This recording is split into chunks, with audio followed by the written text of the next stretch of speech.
Before we begin, make sure you're subscribed, because what you're about to hear is one of history's most dangerous stories.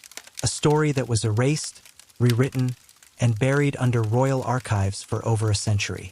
A story about a single photograph. A photograph so forbidden it cost a king his life. It began with a flash. A single burst of light in a quiet royal garden. The faint click of a camera shutter. No one paid attention at first. It was just a portrait session. A king and someone he should never have been seen with. But that single frame captured something the palace could never allow the world to see. The king, proud and reckless, believed his crown made him untouchable. He trusted his inner circle, courtiers, guards, servants. But every kingdom has eyes that report to other masters. The forbidden photo didn't stay secret for long. Within days, copies began to surface. Whispers in drawing rooms, rumors in cafes. A name spoken too softly to be heard, yet spreading like fire beneath the surface. The palace reacted swiftly. Orders were given. Negatives were seized. Cameras confiscated. But someone had already hidden one print, the original. It was meant to be destroyed, yet it survived. And that survival meant the king's downfall was inevitable. The story twisted through corridors heavy with perfume and paranoia. Nobles whispered behind fans. Ministers avoided his gaze. Every smile around him grew sharper, every toast colder. He began to notice it, the silence when he entered a room, the way letters arrived already opened. The king was still alive, but his throne had already begun to rot beneath him. The photograph resurfaced again, this time not as gossip, but as evidence. A scandal, a betrayal. The person beside him in that picture, someone forbidden by blood, by politics, by law. To reveal their connection meant treason to the crown, disgrace to the empire. And so, one night, the decision was made, quietly, efficiently, fatally. A glass of wine, a toast to peace, laughter that hid knives behind it. The candlelight flickered, the musicians played softer, and the king's hand trembled as he lifted the cup. Moments later, his lips turned pale. The court physician would call it a heart attack. But those who saw him that night, they knew better. The photo disappeared once more, locked inside a sealed chest, hidden deep within the royal archives, guarded by silence and dust. But history has a way of remembering what men try to erase. Decades later, a historian searching through forgotten papers stumbled upon a description. An image unfit for the eyes of the living. No one knows where the photo is now. Some say it still exists, that it changes hands in the dark world of collectors, passed from one trembling hand to another. And yet, every few years, a rumor surfaces, a grainy reproduction, a blurred silhouette that looks too much like him. Each time, those who chase the truth vanish behind a curtain of sudden accidents, unexplained disappearances, or polite official denials. So the question remains, what was in that photograph? Was it love? Betrayal? Proof of a pact that could have rewritten the map of Europe? No one can say for certain. But one thing is undeniable. That single image was enough to shatter an empire, silence a king, and remind the world that even the most powerful man can be killed by the truth. And as you listen to this, remember, history doesn't end. It just hides. Somewhere, even now, the forbidden photo might still be out there, waiting for another flash, another discovery, another death. The story did not end with the king's death. It rarely does. A monarch may die, but his secrets do not die with him. They scatter, like ash in the wind, finding new hands, new whispers, new motives. After the funeral, a grand display of mourning draped in velvet and hypocrisy. The palace servants were quietly dismissed, the guards reassigned, and the royal photographers interrogated. One of them, a man named Etienne Vorel, vanished a week later. His studio was found empty. The negatives burned, the chemicals spilled across the floor like blood. But in the ashes, investigators discovered one small metal plate, warped by heat but not destroyed, and engraved into the surface, faintly visible under the soot, were the outlines of two figures, the king and someone beside him, someone wearing a pendant that the royal family had forbidden since the founding of the dynasty. The symbol was unmistakable, a serpent biting its own tail. It was the emblem of a secret order that the crown had long declared extinct. But it wasn't extinct. It had just gone underground. The deeper you look into the archives, the more you find references to the Circle, a clandestine society that moved like a shadow through the courts of Europe. Their members were said to include politicians, generals, artists, and even monarchs. And the rumor went that the forbidden photo captured not an affair, but an initiation. The king had joined them.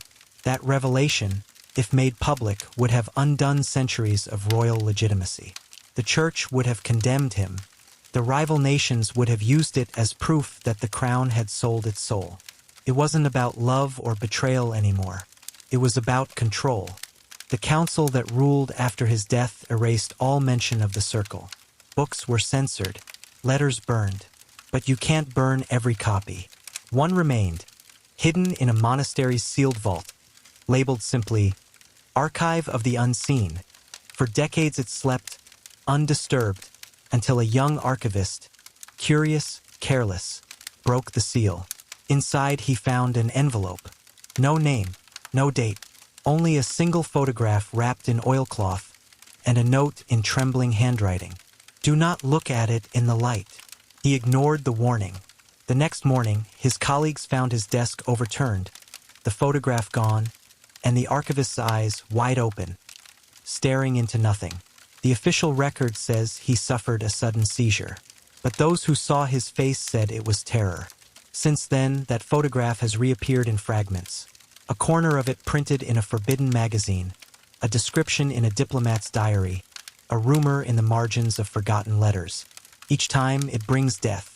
Each time, someone tries to silence the truth again. And yet, it keeps resurfacing, because history does not obey kings. It obeys memory, and memory is a ghost that never rests. Even now, deep in some private collection, there are whispers that the photo has resurfaced again, restored, scanned, ready to be auctioned in the hidden corners of the internet. The bidders aren't historians.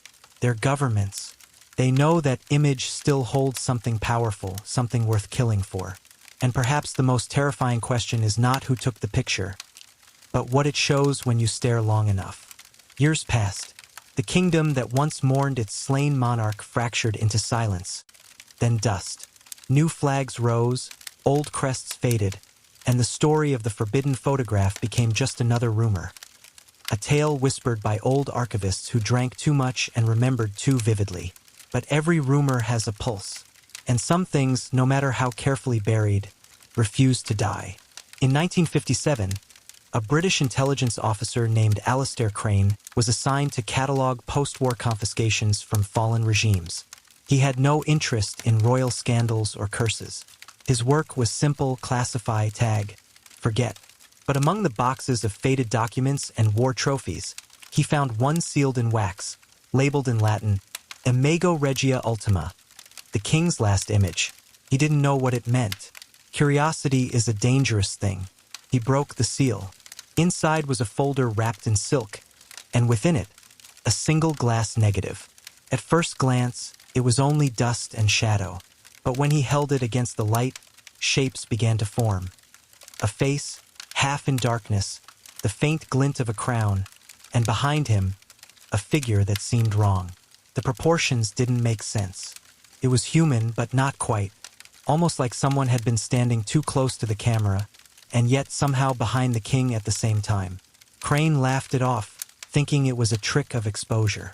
That night, his neighbors reported strange noises. Whispers, doors opening, the sound of a camera shutter repeating again and again. By morning, Crane was dead. His body was found seated at his desk, eyes wide, mouth open, as if he had tried to scream. The negative was missing. Only a faint burn mark remained on the table, a perfect circle. For decades after that, intelligence files about the photo were classified, sealed beneath layers of bureaucratic denial. Anyone who asked about it was told it never existed. But then came the digital age.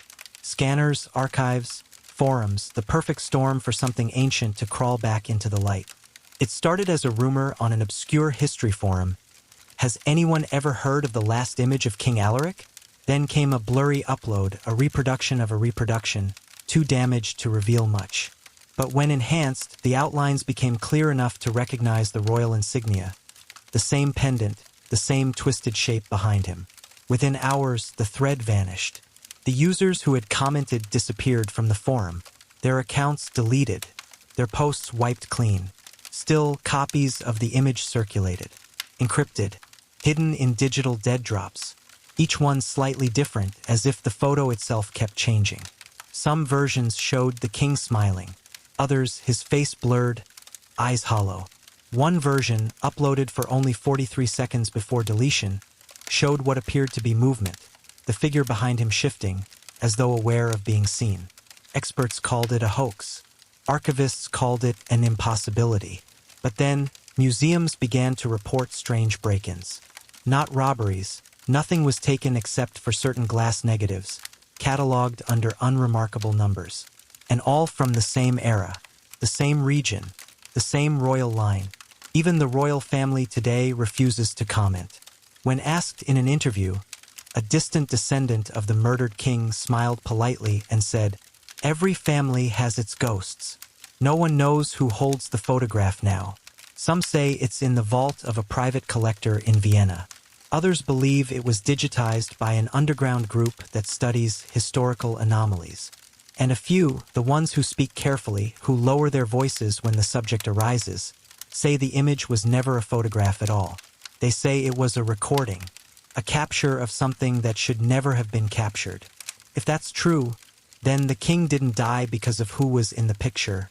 Time, as always, tried to erase the past. But some things refuse to stay forgotten. Every generation has someone who looks too closely, who hears a whisper meant for silence. And in 2012, that someone was a woman named Dr. Leora Brandt, an art historian specializing in early photography. She wasn't a conspiracy theorist. She wasn't chasing legends. All she wanted was to understand how the first photographs captured emotion so vividly, as if the image itself held a soul. Her research led her to a private archive in Prague, a damp basement beneath the ruins of an old publishing house. Inside, the air smelled of silver nitrate and mildew, the ghosts of chemicals long forbidden. In a cracked leather box, misfiled between anonymous portraits, she found a sealed envelope marked with 3 letters. IRL. No date, no name, but when she opened it, she froze. Inside was a contact print. Faint, fragile, and unmistakable. The forbidden photo. The face was familiar. Even blurred, even corroded, it was him, the murdered king. But the other shape, the one behind him, had changed. It was sharper now, more defined. Not human, but watching. She stared too long. That night, she called her colleague in London, her voice trembling. She said she'd found something impossible. A photograph that seemed to shift each time she looked at it. He told her to send a scan. She never did. By morning, she was gone.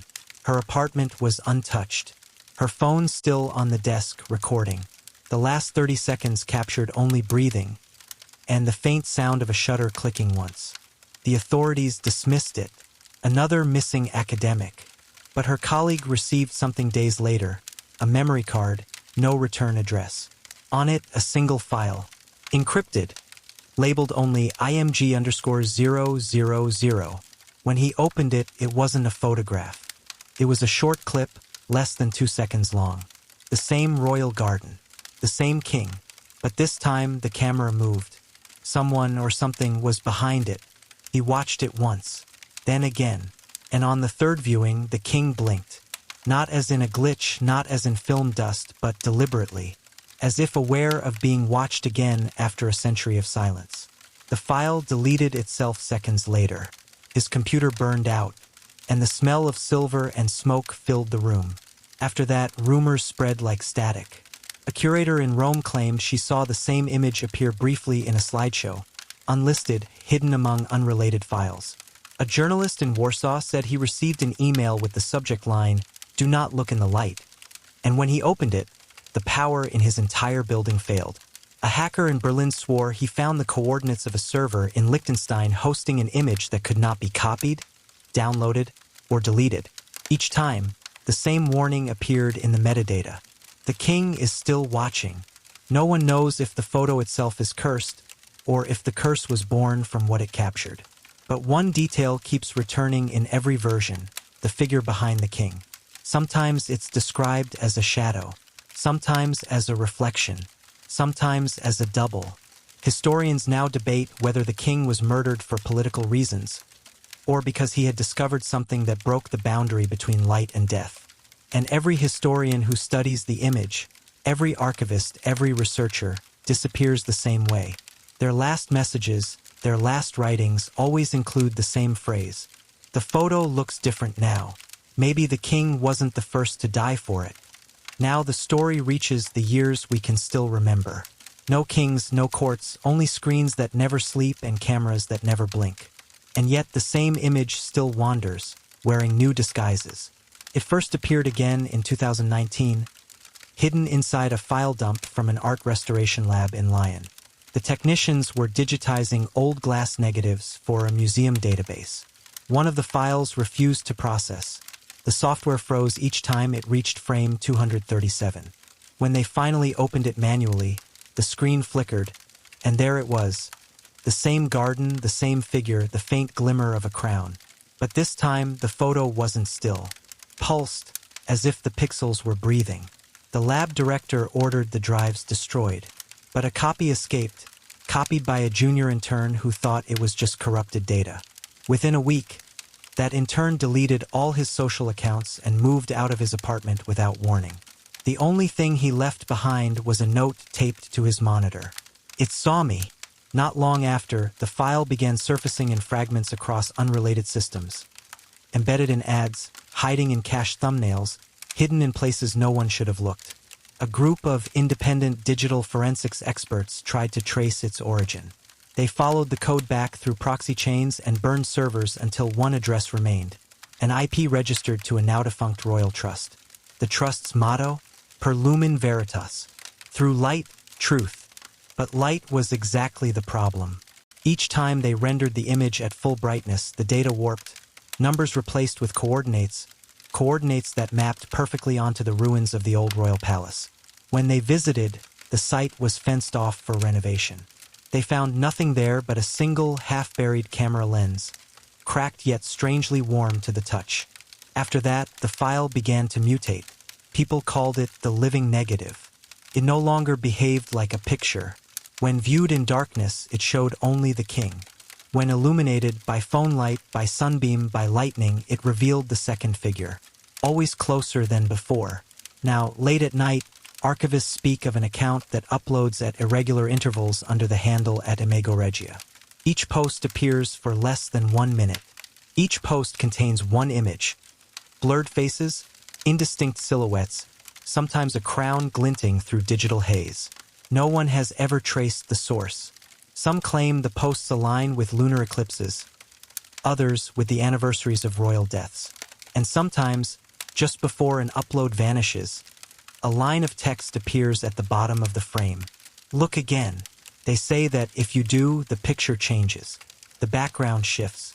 And in the distance, behind the fading garden, a modern city skyline begins to appear. Your city, your time. No one knows how many copies exist now. No one knows who controls them. But the pattern is the same: curiosity, discovery, silence. The photograph moves forward through history like a slow-turning wheel, dragging the living into its circle one by one. And still, somewhere, a shutter waits to close again. At first, I only wanted to verify that the story was real. It was late, too late, and the archive forums had gone quiet hours before. Still, I typed the name again: Imago Regia. Search. Refresh. Nothing. Then, for a moment, just a flicker, a link appeared that hadn't been there before. No description, no preview. Only a timestamp. Midnight GMT. When I clicked, the screen went black. And then a single sentence appeared, white on black. You have already seen it. I thought it was a joke. But the cursor wouldn't move, the keyboard wouldn't respond. The screen brightened on its own, revealing an image that seemed half-formed, like a photograph loading over a dying signal. At first it was only static, then the shape of a garden wall. Then a figure. Then another. And then my reflection. I shut the laptop, heart pounding. The room was silent except for the slow hum of the fan. But when I turned the computer back on, my camera indicator light was already glowing. I told myself it was paranoia. I deleted the cache, wiped the drive, changed the Wi-Fi password. Yet that night, while scrolling through old folders, I found a new one I'd never created. Its name was a date, the king's date of death. Inside, a single image, a blurred silhouette standing behind my chair. The rational part of my mind searched for logic, malware, image overlay, coincidence. But part of me knew what this was. The photograph moving forward again, looking for a new witness. The pattern repeating century after century, from silver plate to negative to file to screen. Always the same exchange. One glimpse for one life forgotten. Now I keep the laptop closed. But sometimes, in the faint hum of its cooling fan, I swear I can hear the faint click of a shutter. Not a digital sound, mechanical, deliberate like a camera from another time. And still, the question will not leave me. What did that photograph truly capture? A moment of betrayal? A mirror of death? Or something that has been following light itself, waiting for each new generation of eyes? Every time the power flickers, I wonder if the next flash will show the king again, smiling faintly, the figure behind him moving closer. 1 inch for every century that passes. It always ends the same way. Silence, light, and the memory of an image no one should have seen. When the rumors about the photo began to circulate again, museums and universities could no longer ignore them. Somewhere between myth and metadata, the story had grown too large to dismiss. So they formed a quiet partnership, a handful of historians, digital archivists, linguists, and one cryptographer who refused to give his real name. They called the project the Lens Archive, though internally it had another title, Operation Mirror. Their goal was simple: trace the origin of every known copy of the king's photograph and determine what was fabrication and what was fact. They gathered negatives, scans, diaries, police reports, and every fragment of correspondence surrounding the royal photographer's disappearance. Weeks turned into months. Patterns began to appear. The same exposure time, the same atmospheric distortion in every print, as if taken under identical light despite being decades apart. And embedded within the newer digital files, a repeated block of code. Not a watermark, not compression data. It was text. Translated from Latin, it read, "I remain until the image is whole." The team argued over its meaning. Some believed it was a poetic fragment inserted by a restorer. Others thought it was a signature. The cryptographer disagreed. He insisted the phrase was an instruction, an algorithmic loop telling the file to regenerate whenever it was deleted. To test the theory, they isolated one of the smaller scans in a secure server disconnected from the internet. Every night the file rewrote itself, adding new data lines as though pulling information from nowhere. When they rendered the image on the 5th day, the photograph had changed again. The garden was clearer, the king's expression softer, and at the bottom corner, where nothing had existed before, faint handwritten words appeared. "I see you." It was enough for the funding to end.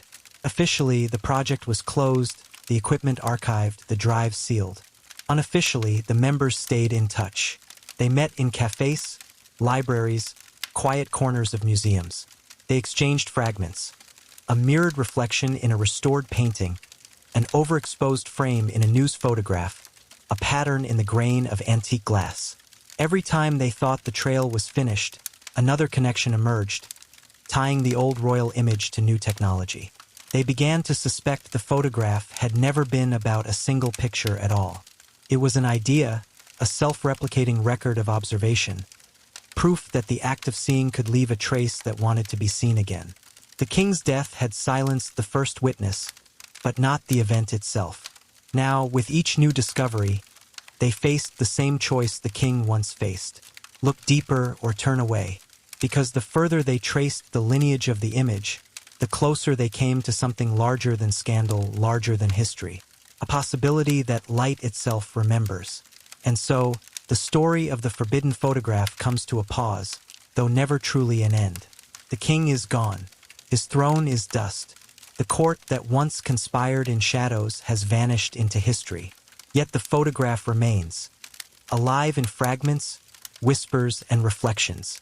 It has traveled through time, through light and shadow, through glass plates, negatives, and digital screens. Every person who glimpses it becomes part of its story. Some see betrayal, some see death, some see a truth too vast for the living to understand. And each time, it changes, reshaping itself, adapting, waiting for the next eyes to fall upon it.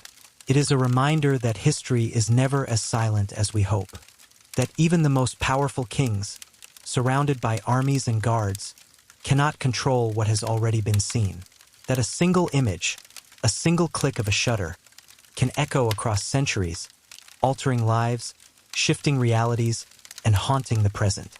Perhaps the photograph is not a relic of the past at all. Perhaps it is a mirror that reflects not only the king's secrets, but our own curiosity, our own willingness to look where we should not. And maybe that is its final lesson, that some truths cannot be destroyed, some moments cannot be erased, and some images once captured never truly fade. So when you close your eyes tonight, or glance at a reflection in a window, or notice a shadow that lingers too long, remember, history is watching, the king is watching, and somewhere the forbidden photograph waits, because the story never ends.